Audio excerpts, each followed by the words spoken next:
வாழ்த்துக்கள்.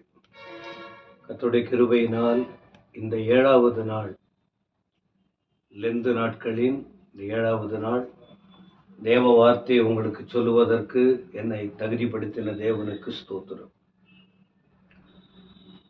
இல்லாத ஒன்றை சொல்லவில்லை, மறைவான ஒன்றை சொல்லவில்லை, யாரோ ஒருவர் சொன்னதை சொல்லவில்லை, எங்கேயோ இருக்கின்ற ஒரு கற்பனை கதைகளை சொல்லவில்லை. உண்மையிலும் உண்மையாய், நீதியிலும் நீதியாய், சத்தியத்திலும் சத்தியமாய், உலகம் முழுவதும் யாரும் மறுக்க முடியாத, மறைக்க முடியாத மகிமையான சத்தியம், மகிமையான சத்திய தேவன், அவரை குறித்து இந்த உண்மை காரியத்தை உலகம் முழுவதும் அறிவிக்கப்பட்டு வரும்போது, குறிப்பாக இந்த 2025ஆம் ஆண்டு 40 நாட்களின் 7வது நாளில் கூட உங்களுக்கு சில வார்த்தைகளை குறிப்பிட விரும்புகிறேன். இந்த நாட்களில் ஆண்டவர் இயேசு கிறிஸ்து பட்ட பாடுகள், அவர் சகித்த துன்பங்கள், அவர் அடைந்த ஆக்கினைகள், இதை குறித்து தியானிக்க ஒரு வாய்ப்பு கிடைத்திருக்கிறது. இந்த நாட்கள் நான் பலமுறை சொல்லி வருகிறேன், சடங்காச்சாரமாக செய்ய வேண்டும் என்பது இல்லை. யாரோ ஒருவர் செய்கிறாங்க, அதனால நாமும் செய்கிறோம் என்பதும் இல்லை. ஆரம்ப நாட்களில் முன்னோர்கள் இந்த வழிமுறைகளை, பாரம்பரியத்தை பின்பற்றி வந்ததினால் நாமும் அதை செஞ்சோம்.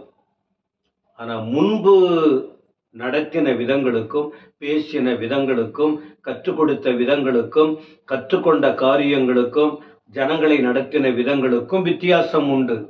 ஆனால் இப்பொழுது வேதத்தை படிக்க படிக்க, தேவனோடு நெருங்கி ஜெபிக்க, நன்மைக்கும் தீமைக்கும் என்ன என்று சிந்திக்க ஆரம்பிக்கும் போது, இது வெறும் கடமைக்காக மட்டுமல்ல, கருத்துள்ள போதனையாக, வாழ்வில் ஒரு முறை இதில் நாம் மனிதனாய் வாழ்ந்து காட்ட வேண்டும். தீமையான உலகத்தில் நன்மையாய் வாழ, பாவமான உலகத்தில் பரிசுத்தத்தை வாஞ்சிக்க, பொய்யான உலகில் சத்தியத்தை நிலைநாட்ட, அநீதியான ஜனங்கள் நடுவில் நீதிக்காக இருக்க, இந்த அத்தனை தன்மைகளையும் உடைய ஒரே ஒருவர், அதற்கு சொந்தக்காரர், வானத்தையும் பூமியையும் படைத்த சர்வ வல்லமையுள்ள ஆண்டவராகிய இயேசு கிறிஸ்துவுக்குள் அடங்கி இருக்கிறதினால், அவர் வந்ததின் நோக்கம் என்ன, அவர் இந்த பூமியில் இருந்ததின் நோக்கம் என்ன, அவர் மரித்ததின் நோக்கம் என்ன போன்ற சத்தியங்களை தெளிவுடன் உணர்ந்து சொல்லி வருகிறோம். பிரியமானவர்களே, அப்ப இன்றைக்கும் இயேசு கிறிஸ்துவின் மரணம், பலமுறை சொல்லி இருக்கோம். இயேசு கிறிஸ்து யார், அவரின் குண லட்சணங்கள் என்ன, இதையெல்லாம் பலமுறை இதற்கு முன்பு நாம சொல்லி இருக்கிறோம், வியாழக்கிழமை தோறும். ஆனா இந்த நாட்களில் நான் உங்களுக்கு சொல்லுகிற வார்த்தை இயேசு கிறிஸ்துவின் மரணம். இப்ப இயேசு கிறிஸ்துவின் மரணம் என்ன திடீர்னு வந்ததா? அப்படியே நேற்று ஒரு மழை வந்தது, இன்னைக்கு பார்த்தா ஒரு செடிங்க அப்படியே வளர்ந்து வந்திருக்கு, அதை போல வந்ததா? இல்லை. உலக தோற்றத்துக்கு முன்னே குறிக்கப்பட்ட ஒன்று. எத்தனையோ பேர் இந்த உண்மைகளை மறைக்க முயற்சி பண்ணாங்க, இந்த சத்தியத்தை மாற்றி திருத்தி அமைக்க முயற்சி பண்ணாங்க. பேச்சுவார்த்தையிலும் எழுத்து வடிவிலும் இவையெல்லாம் பொய் என்று சொல்வதற்கு அநேகர் எழும்பினார்கள். எழும்பினவர்கள் மறைந்து போனார்கள். ஆனால் சத்தியம் சத்தியம்தான். என்ன? ஏசாயா 53:8 அதில் பார்க்கிறோம், இடுக்கணிலும் நியாய தீர்ப்பிலும் இருந்து அவர் எடுக்கப்பட்டார். அவர் வம்சத்தை யாரால் சொல்லி முடியும்? ஜீவனுள்ளோருடைய தேசத்திலிருந்து அறுப்புண்டு போனார். என் ஜனத்தின் மீறுதலின் நிமித்தம் அவர் வாதிக்கப்பட்டார். இந்த வாசிக்கப்பட்ட அந்த வார்த்தை யாரை குறித்து நேரடியா தெளிவாக சொல்லுகிறது என்றால், ஆண்டவராகிய இயேசு கிறிஸ்துவை குறித்து. இந்த உலகத்தில் ஆண்டவர் பிறப்பதற்கு முன்பு ஏறக்குறைய 750 வருஷத்துக்கு முன்ன ஏசாயா என்ற தீர்க்கன் அவருக்கு வெளிப்படுத்தப்பட்டதான இந்த வார்த்தைகளை, இந்த அதிகாரம் முழுவதும் ஆண்டவர் இயேசு கிறிஸ்துவின் பிறப்பை குறித்தும், அவருடைய ஊழியங்களை குறித்தும், அவருடைய பாடுகளை குறித்தும், அவருடைய மரணத்தை குறித்தும், அவருடைய அடக்கத்தை குறித்தும், அவருடைய உயிர்த்தெழுதலை குறித்தும், அவருடைய பரமேறுதலை குறித்தும் சகல சத்தியமும் இந்த அதிகாரத்தில் சொல்லப்பட்டிருக்கிறது. முழுமையா வாசிக்கும் போது, தியானிக்கும் போது தெளிவுடன் அறிந்து கொள்ள முடியும். எனவே எனக்கு அன்பானவர்களே, இந்த வசனத்தை பாருங்கள்.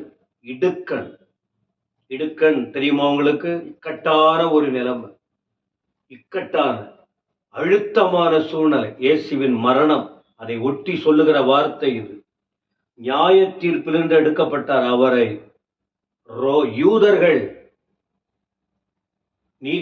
நியாயம் தீர்த்தார்கள். ரோமர்கள் இந்த இயேசுவை நியாயம் தீர்த்தார்கள். ஒரு குற்றமும் அறியாத, ஒரு பாவமும் அறியாத, குற்றமற்றவர் என்று அழைக்கப்பட்டும் அவரை நியாயம் தீர்த்தார்கள். அவருடைய மரண சூழ்நிலையில் நியாய தீர்ப்பிலிருந்து எடுக்கப்பட்டார். அவருடைய வம்சத்தை யாரால் சொல்லி முடியும்? எந்த வம்சத்தை, எந்த சந்ததியை அவர் சொல்லுகிறார் என்றால், ஆண்டவர் இயேசு சிலுவையில் மரித்தார். கிமு கிபி என்று பிரிக்கப்பட்டது. அப்ப அவரை நம்பி, அவரை விசுவாசித்து, அவர் வழியில் நடக்கிறவர்கள் அவருடைய சந்ததி என்று கலாத்தியரில் படிக்கிறோம். வேத வசனம் நமக்கு குறிப்பிடுகிறது.